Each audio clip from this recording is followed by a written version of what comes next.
Ang mabuting balita ng Panginoon ayon kay San Juan.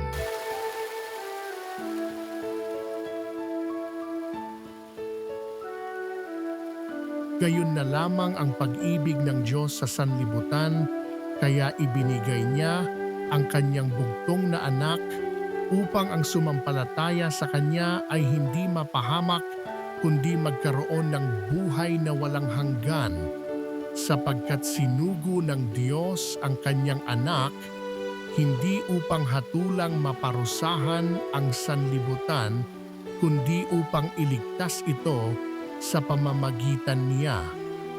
Hindi hinahatulang maparusahan ang nananampalataya sa bugtong na anak ng Diyos, ngunit hinatulan ng parusahan ang hindi nananampalataya sa Kanya.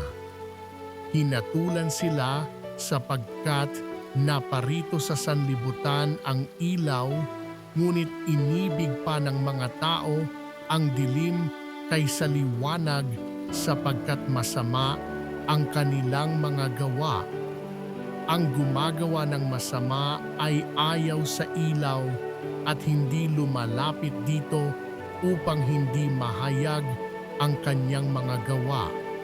Ngunit ang namumuhay sa katotohanan ay lumalapit sa ilaw, sa gayon nahahayag na ang kanyang mga ginagawa'y pagsunod sa Diyos.